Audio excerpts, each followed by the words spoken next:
Je suis dans Illustrator, je vais aller voir dans le menu Édition, Couleurs. L'espace de travail par défaut RVB, c'est du Adobe RGB. L'espace de travail par défaut CMJN, c'est de l'Euroscale Coated. C'est comme ça que j'ai réglé les choses ici.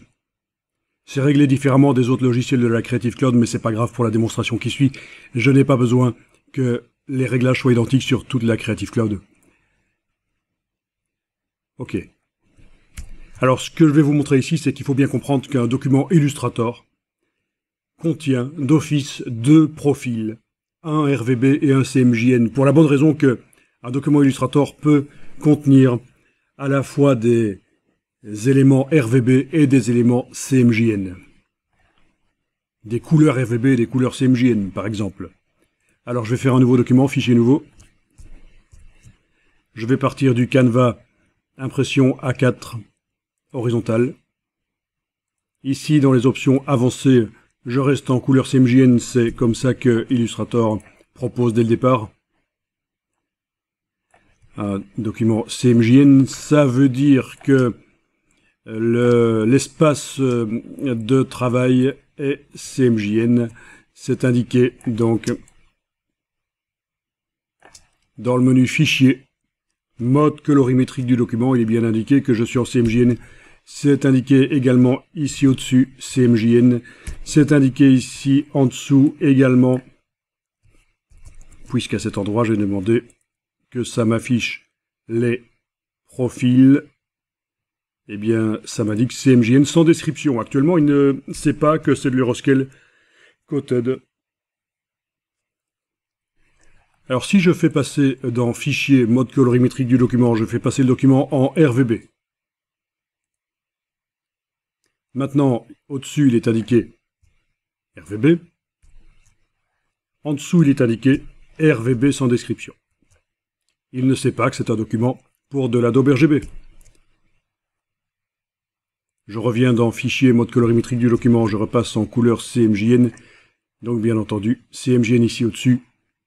CMJN sans description ici. Eh bien, je vais appliquer le profil Euroscale Coated à ce document. Menu Édition, attribuer un profil. Édition, attribuer un profil. Je vais attribuer l'espace de travail CMJN, c'est-à-dire l'Euroscale Coated. OK. Voilà, c'est indiqué ici. Le document est Euroscale Coated. Mais, si je vais maintenant dans Fichier, mode colorimétrique du document, et que je demande de le voir en tant que document RVB, qu'est-ce qu'il est indiqué ici en dessous?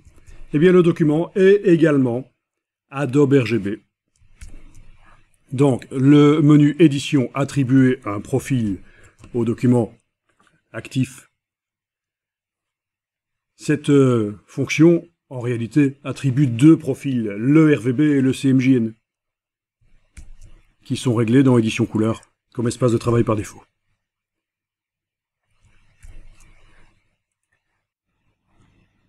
Donc je suis en Adobe RGB, je vais passer en CMJN, menu Fichier, mode colorimétrique du document, couleur CMJN.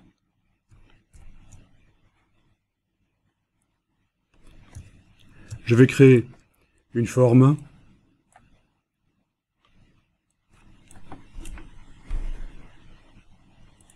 À laquelle j'attribue une couleur CMJN.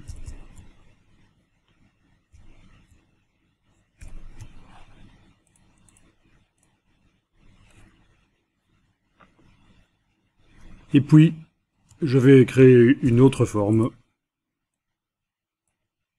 à laquelle j'attribue le noir ici, le noir CMJN.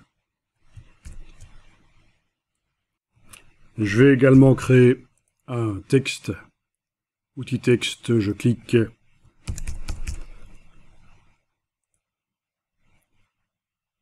flèche noire, touche majuscule, j'agrandis, je lâche, voilà. Donc ce texte utilise également la couleur noire ici.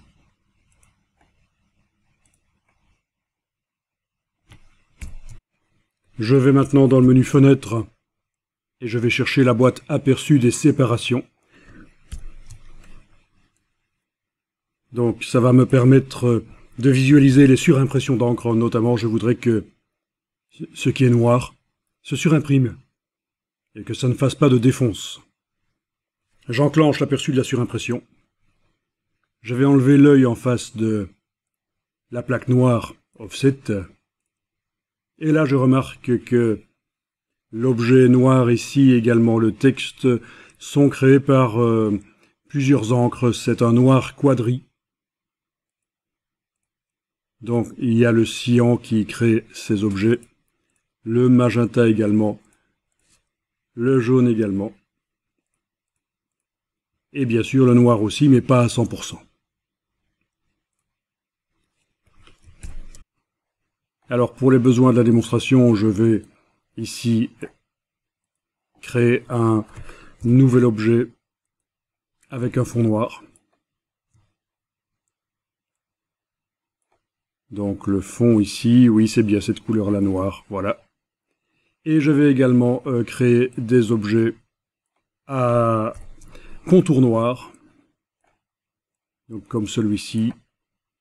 Voilà un objet auquel je vais attribuer une couleur qui va être celle-ci, voilà. Mais il va également y avoir un contour noir.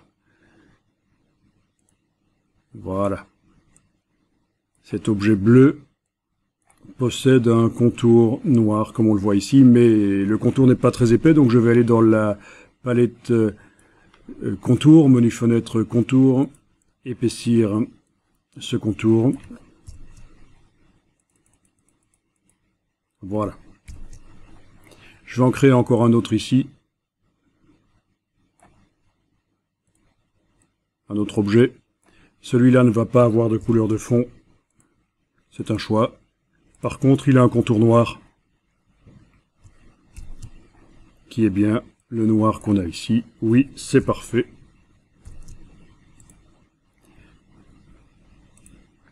Ok, bon, ce n'est pas extraordinaire au niveau design, mais pour la démonstration, ça va faire l'affaire. Je vais enregistrer ça.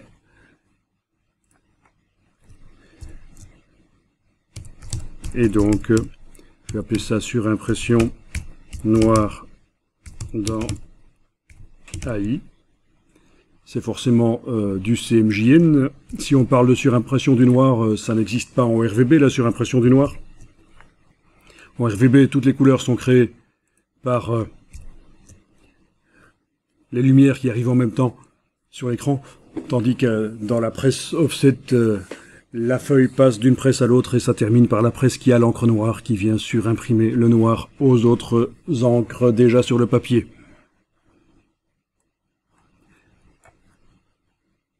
Alors il va falloir ici que je fasse deux choses. Ce noir qui est actuellement un noir qui est quadri, on l'a vu, par la petite palette aperçue des séparations. Quand on enlève l'œil en face de l'encre noire, on voit que les encres cyan, magenta et jaune participent à la création de ce noir. C'est un noir quadri, un noir créé par 4 encres. C'est pas bon. Parfois, ça peut être intéressant pour faire quelque chose de vraiment très intense en offset, d'avoir du noir quadri, mais il faut quand même maîtriser. Voilà, j'ai donc 3 objets qui ont un fond noir. Celui-ci, c'est bien le noir qui est là dans le nuancier. Le texte ici utilise également ce noir. Le rectangle ici. Je pourrais avoir 50 ou 250 objets, voire même plus, qui utilisent ce noir dans le document. C'est un noir quadri, c'est ça le problème. On voudrait qu'il soit en surimpression. On voudrait qu'il soit composé de 100% d'encre noire, mais 0% de cyan, magenta et jaune. 100% d'encre noire, 0% de cyan, 0% de magenta, 0% de jaune. Donc voilà une procédure pour arriver à faire en sorte que tous ces fonds noirs dans le document deviennent des noirs à 100%. Je sélectionne n'importe lequel de ces 3 objets, un objet qui utilise la couleur qui m'intéresse. Je vais dans le menu sélection demander identique couleur de fond. Et tous les objets qui utilisent ce fond noir se sélectionnent. Donc là on voit qu'on a un rectangle qui est apparu autour des objets qui sont actuellement sélectionnés. C'est un rectangle de sélection. Mes cadres noirs ne se sélectionnent pas parce qu'en fait, j'ai demandé de sélectionner les objets qui ont la même couleur de fond.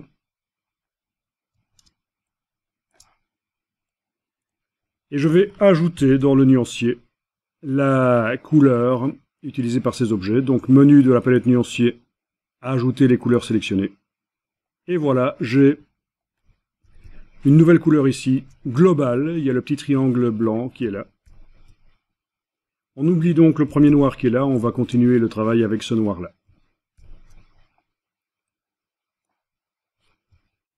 Mais je vais m'occuper maintenant de mes objets à cadre noir. J'en sélectionne un. Je vais dans le menu sélection identique. Cette fois-ci, c'est pas identique couleur de fond, c'est identique couleur de contour, évidemment. Et tous les objets qui ont un contour noir comme ça se sélectionnent. Donc là, ce qu'on voit, c'est le rectangle de sélection qui englobe les objets qui sont sélectionnés. Dans la palette des outils, je mets la case contour en avant-plan. Je vais modifier le contour et je vais appliquer cette couleur globale. Donc je sélectionne cette couleur globale. Voilà, elle est appliquée au contour. Donc maintenant, tout ce qui est noir dans l'illustration doit normalement utiliser cette couleur globale qui est là. Je vais enregistrer le document. On n'est jamais trop prudent.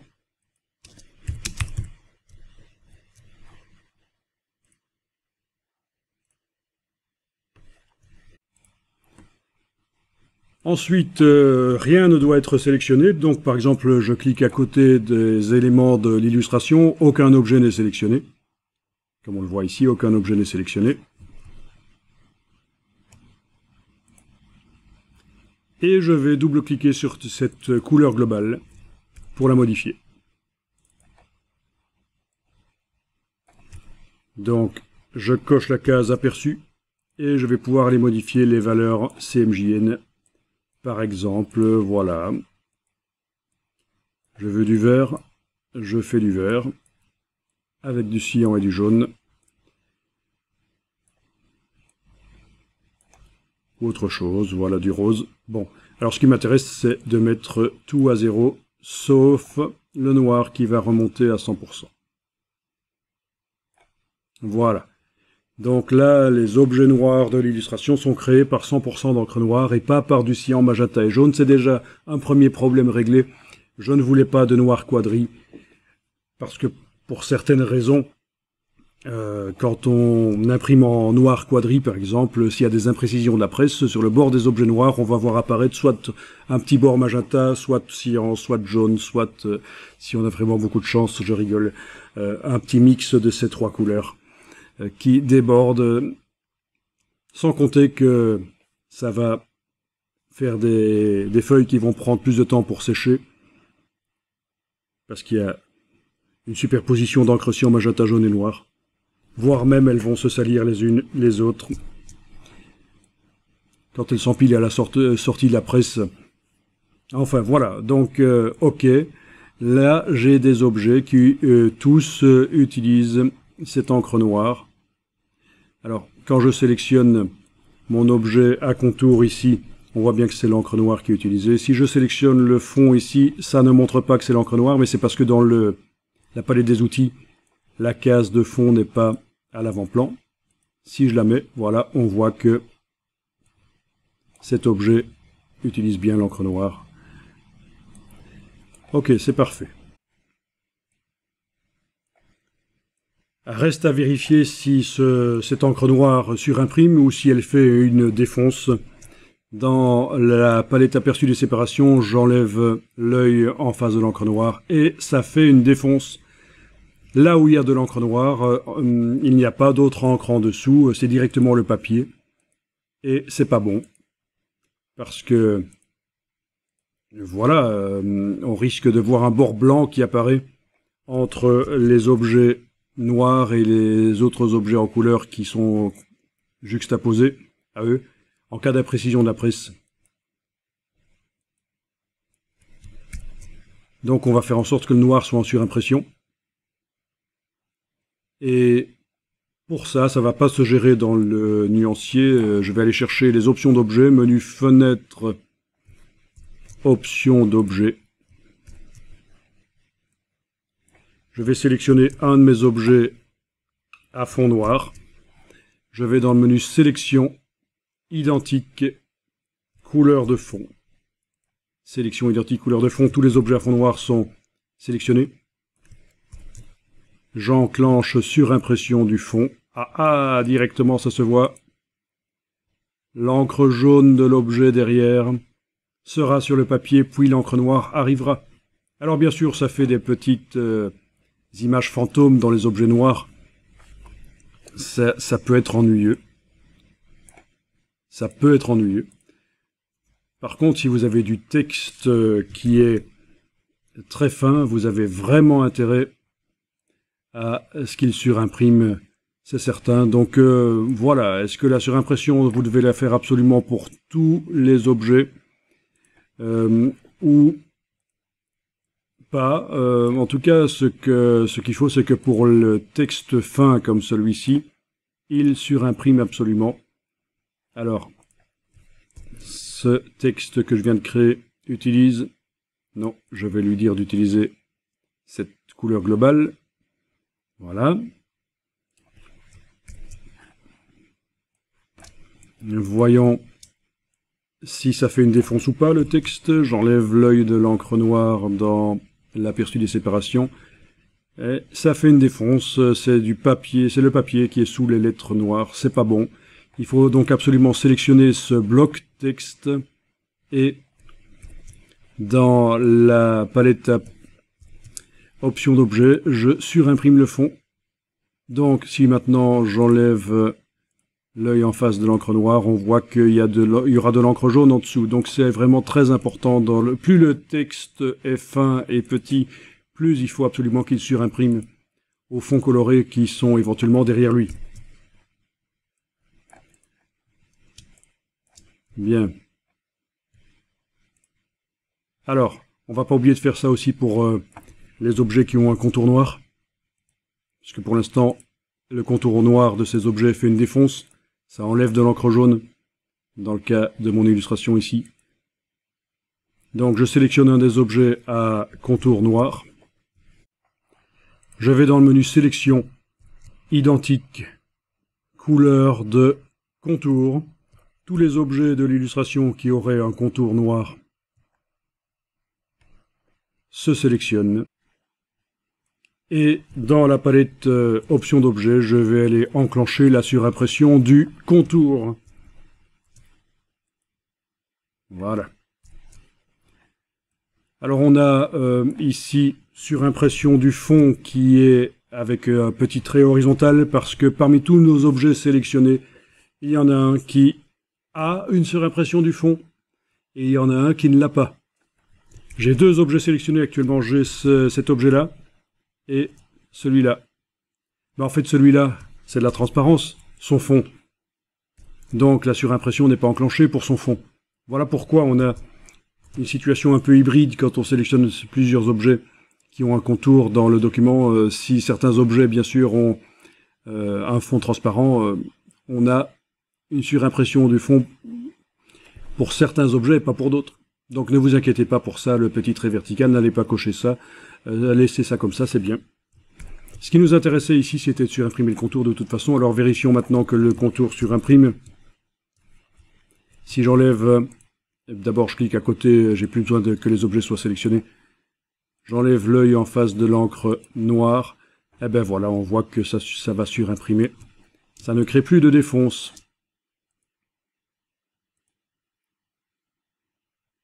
Voilà. Bien sûr, là aussi, on aura quelque chose de bizarre, c'est que le contour, il va être là où il y a un fond sur l'objet, le contour va être à moitié intense, et là où il est directement sur le papier, il sera moins intense. L'encre noire sera du gris très foncé, c'est l'encre offset de l'imprimeur. Donc voilà, ça, vous pourriez régler le problème en faisant en sorte que les contours ne chevauchent pas le bord vectoriel de l'objet, mais soient plutôt entièrement à l'extérieur ou à l'intérieur. Ça devient de l'Illustrator basique. Il faut étudier Illustrator. Si vous ne voyez pas de quoi je parle, rapidement je vous le montre quand même ici. Je sélectionne à nouveau tous les objets qui ont une couleur de contour noir, et dans la palette contour, menu fenêtre contour, quand vous déployez les options, vous avez l'alignement du contour. Est-ce que le contour va se mettre à l'intérieur ou à l'extérieur des objets? Ben oui, mais bien sûr, ça modifie le design. Donc, à la limite, si votre design était bon, c'est pas très grave pour les deux intensités de noir sur le papier. C'est quand même un détail. Pour ce qui est d'aligner le contour sur du texte, il y a une procédure, ceci ne fonctionnera pas. Ça fonctionne pour des objets comme on a ici, mais pour du texte, il y a une autre procédure. Mais ça encore, c'est de l'apprentissage Illustrator. Donc je ne vais pas expliquer ici. Ne vous étonnez simplement pas que quand vous essayez de mettre le contour d'un texte à l'extérieur ou à l'intérieur, les options de contour là dans la palette contour ne fonctionnent pas. Ça ne fonctionnera que sur des objets vectoriels qui ne sont pas du texte.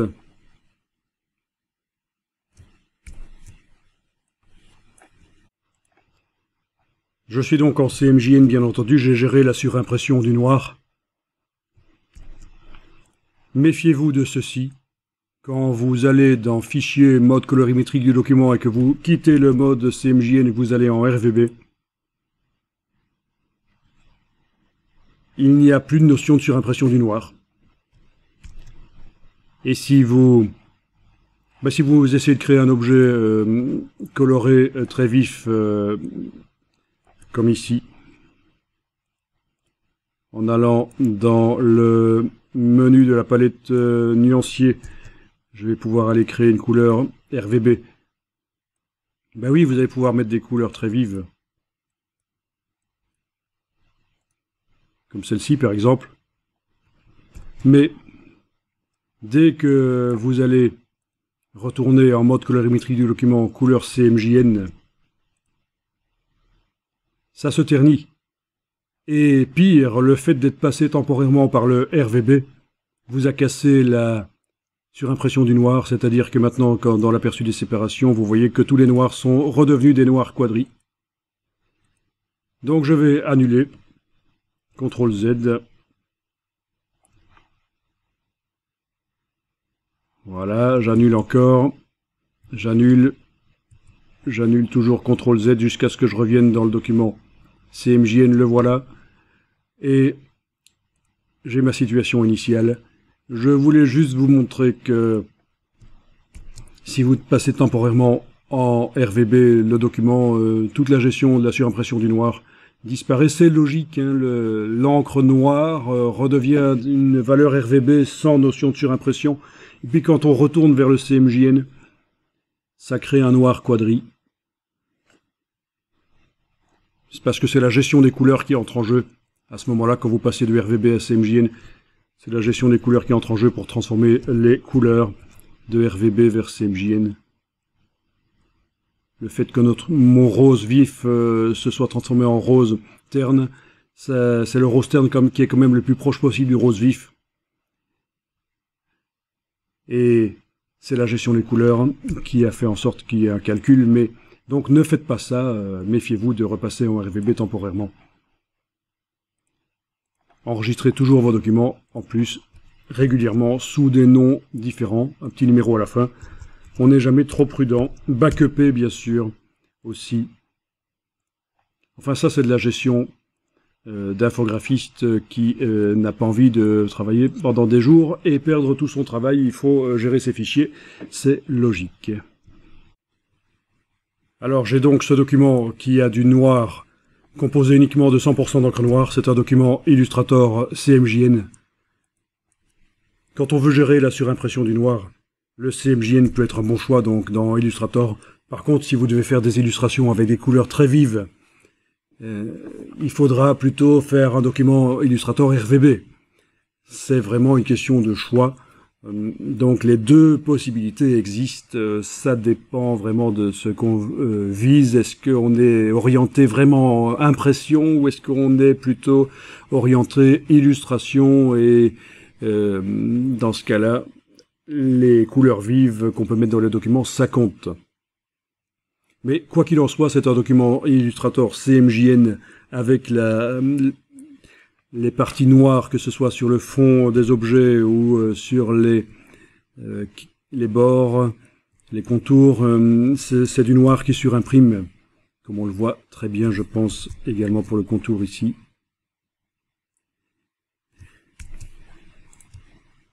Il est enregistré. Je vais fermer le document et je vais aller dans InDesign pour faire l'exportation PDF. Et on va faire attention que dans le PDF, on va vérifier avec les outils Prepress de Acrobat Pro que dans le PDF, le noir continue de surimprimer. Alors pourquoi passer par InDesign pour exporter le PDF? Il y a plus d'options que dans Illustrator pour faire un PDF. Et en plus, le fait d'apporter le document Illustrator dans InDesign va me permettre de le positionner par rapport à la page, le recadrer assez facilement sur la page. Donc quand on a fait une illustration, le recadrage de l'illustration compte beaucoup. C'est vraiment un processus créatif de recadrer, de positionner, de laisser tomber éventuellement une partie de l'illustration. Et le fait de passer le document Illustrator dans InDesign va permettre de faire ça. Donc je suis dans InDesign, dans le menu édition couleur, Adobe RGB, Euroscale Uncoated, ce n'est pas bon ça, on va changer ça. Ça doit être de l'Euroscale Coated comme dans mon document Illustrator. Donc je vais changer. Ce sera mieux d'avoir un peu de cohérence, même si les réglages ne sont pas synchronisés sur toute la Creative Cloud. On va quand même mettre comme espace de travail la même chose que dans mon document Illustrator. On va avoir un peu de cohérence, il n'y a pas de raison de travailler différemment. Ne compliquons pas ce qui est déjà un peu compliqué. Ok, donc je crée un nouveau document InDesign sur base d'un canevas de type impression, voilà. Donc dans InDesign, pas de choix, RVB, CMJN bien entendu. Il peut contenir les deux types de couleurs et les afficher correctement côte à côte en permanence. C'est un peu différent de Illustrator, donc. Alors je vais faire un A4 portrait. Et je vais importer le document Illustrator là-dedans. Voilà le document Illustrator que j'importe.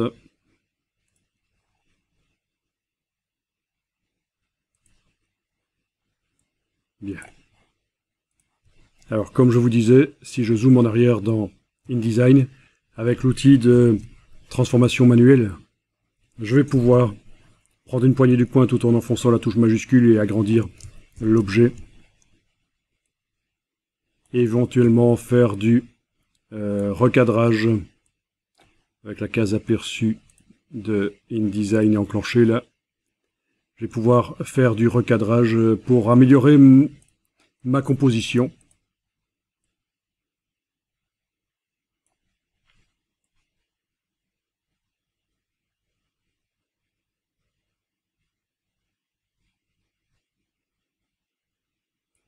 Ok, ça c'est excellent, c'est ce qu'il me faut.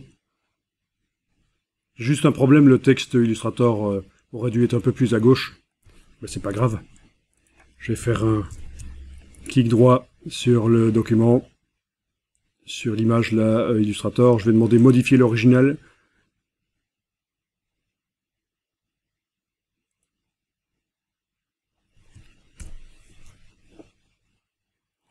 Je vais déplacer le texte dans le document original ici. Fichier, enregistré. Fermer le document Illustrator, je reviens dans InDesign, le texte s'est repositionné correctement, donc voilà.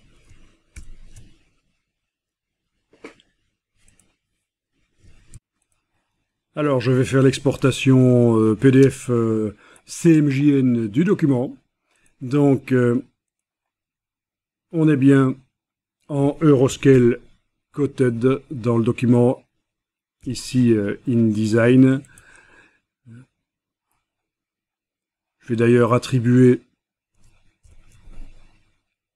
au document les profils. Donc menu édition, attribuer des profils. Voilà, j'attribue l'espace Adobe RGB, mais ça n'a pas d'importance. Et je vais attribuer l'espace Euroscale au document. Voilà. OK.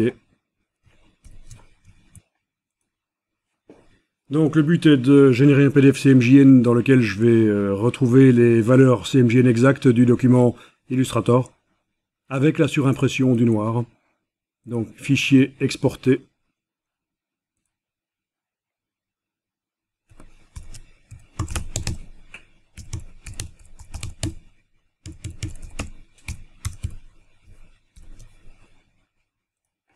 Donc j'exporte PDF pour l'impression bien entendu.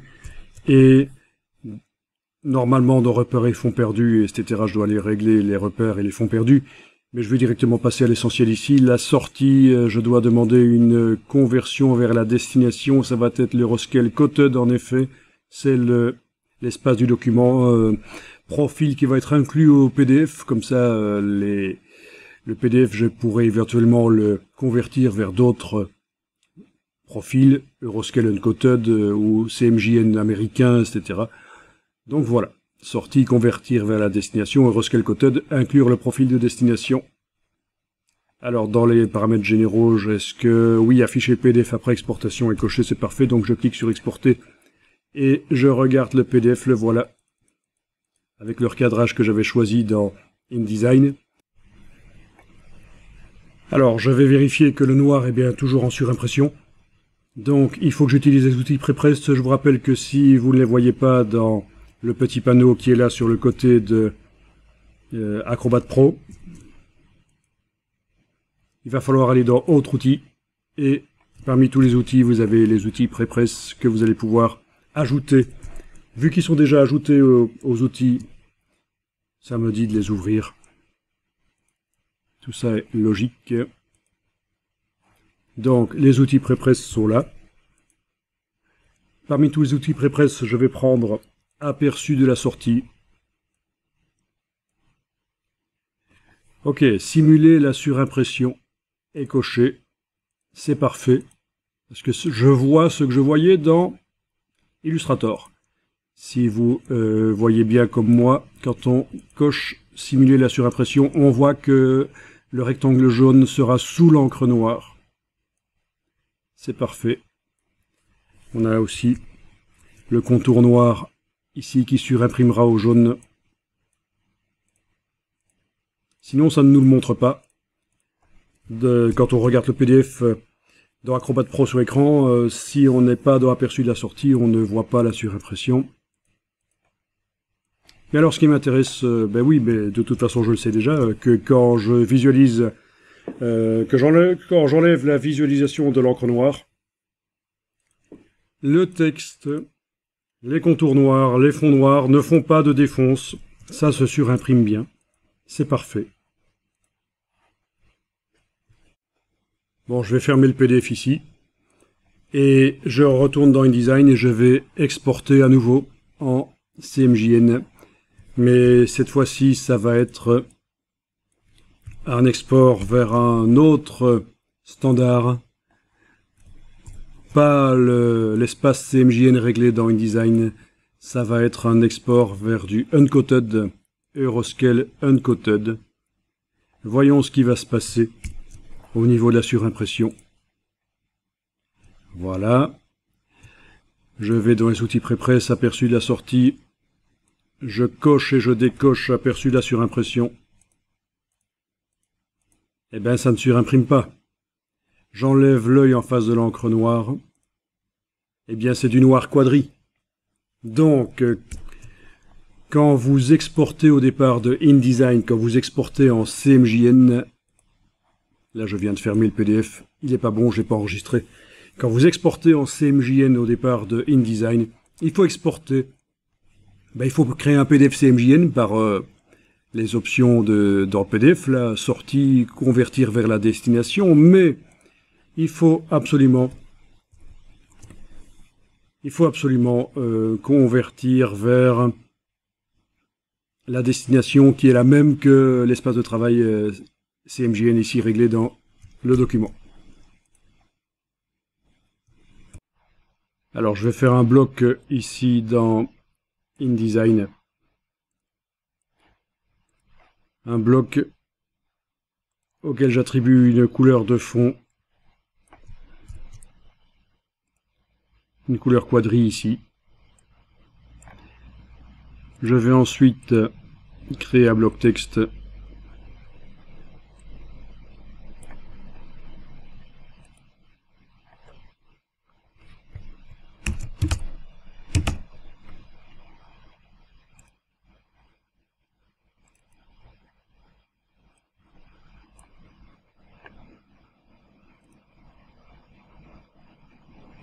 Donc un bloc texte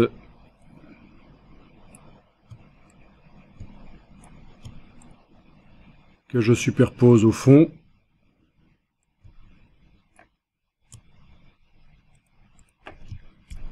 OK.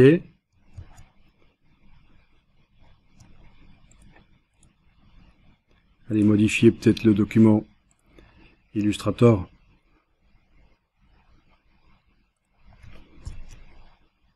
Ce sera un peu plus respectueux si on tape ceci. Voilà. Fichier enregistré. Voilà. OK. Donc, vous avez dans InDesign, menu affichage, aperçu de la surimpression.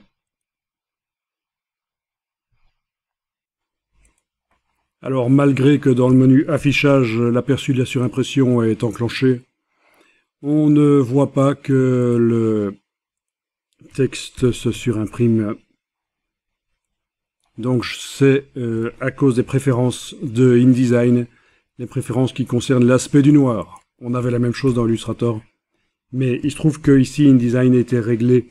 Il est réglé en afficher tous les noirs comme noir intense. Je vais demander de simuler vraiment l'intensité du noir offset, afficher tous les noirs avec précision. OK. Et voilà. L'encre noire 100% sur le papier va donner du gris très foncé. Là où elle va se superposer à d'autres encres, ça va s'assombrir. Et voilà, c'est parfait. Et vous n'avez pas dû enclencher quelque part la surimpression du noir, parce que dans InDesign, c'est d'office, ça surimprime d'office. Le noir surimprime. Donc, contrairement à Illustrator, il n'y a pas à s'inquiéter. Si vous désenclenchez dans le menu affichage, vous désenclenchez l'aperçu de la surimpression, vous n'avez bien entendu plus d'aperçu de la surimpression. Je le remets, je l'enlève, je le remets, je l'enlève, voilà. Alors, est-ce que ça fonctionne sur le document Illustrator? Est-ce qu'on voit la surimpression? Affichage, aperçu de la surimpression. Oui, dans le document Illustrator importé, le menu affichage, aperçu de la surimpression, agit aussi et me montre que dans ce cas-ci, le rectangle jaune passera sous le rectangle noir. Voilà, en sous-couche. Alors voilà, je dois exporter maintenant le PDF vers du CMJN américain, par exemple. Les quantités d'encre nécessaires pour reproduire les couleurs qu'on voit là sont vraiment différentes du système européen, donc je dois vraiment adapter mon PDF. Je ne peux pas envoyer en Amérique du Nord un PDF qui a été prévu pour être imprimé sur de l'Euroscale. Les couleurs vont complètement changer. Donc il faut vraiment adapter. Alors je fais fichier, exporter pour le PDF impression. Et à la sortie ici, je vais indiquer convertir vers la destination et je vais choisir le US Sheet Fed Coated US Sheet Fed Coded, inclure le profil de destination. Voilà, bien entendu, repères et fonds perdus, tout ça j'aurais dû aller modifier, mais je passe rapidement là-dessus. Et voilà le document.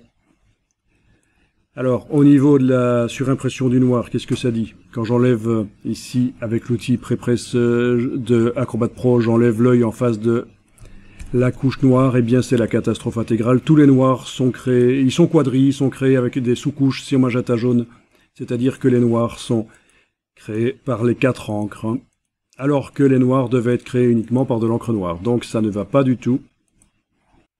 De retour dans InDesign, je refais une exportation, mais cette fois-ci pour le CMJN pour lequel le document était prévu à l'origine, c'est-à-dire du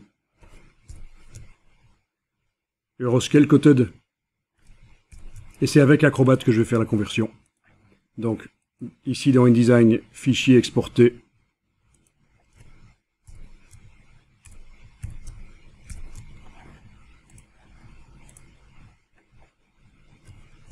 Sortie, convertir vers la destination Euroscale Coded. Le voilà. Les surimpressions fonctionnent, ça se voit tout de suite. Je décoche dans les outils aperçus de la sortie de Acrobat Pro, je décoche la couche noire. Ça se voit que le noir surimprime, c'est parfait. Et s'il m'en faut une version US Sheet Fed Coded, je vais ici choisir dans les profils le US Sheet Fed Coded. Voilà. La surimpression ne marche plus. Pourtant, c'est coché ici dans Aperçu de la sortie. Mais c'est parce que je suis en train de visualiser ce document comme il donnerait en US Sheet Fed Coded, mais il n'est pas encore converti en US Sheet Fed Coded. Ce n'est qu'un aperçu de la sortie. Ça n'agit pas sur le PDF, ça. Ça me montre le PDF d'une certaine manière, cette boîte aperçue de la sortie, mais ça n'agit pas sur le PDF. Donc non seulement il faut que je fasse ça, ici, l'aperçu de la sortie en US Sheet Fed Coded, mais il faut aussi que je réalise réellement la conversion du PDF, et ça c'est dans les outils Prépresse. Vous avez convertir les couleurs. La boîte convertir les couleurs. Et vous avez une option ici qui s'appelle conserver les noirs. On va convertir en profil US Sheet Fed Coded.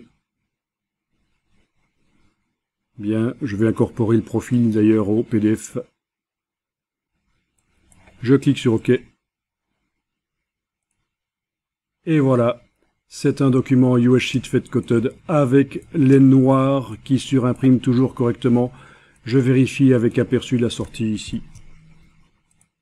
C'est toujours bien ça, c'est correct. Donc voilà, pour convertir un document CMJN de InDesign, le convertir vers un profil qui n'est pas celui qui était prévu au départ, il faut en fait faire la conversion dans Acrobat si on veut conserver la surimpression des noirs.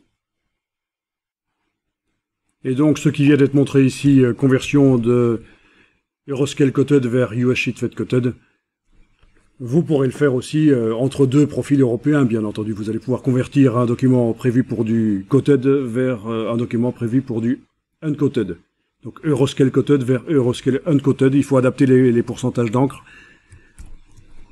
La différence par rapport au profil américain, profil de presse américaine, est évidemment moins grand entre les deux Euroscale Coded et Uncoded, mais malgré tout, il faut adapter si on change de papier.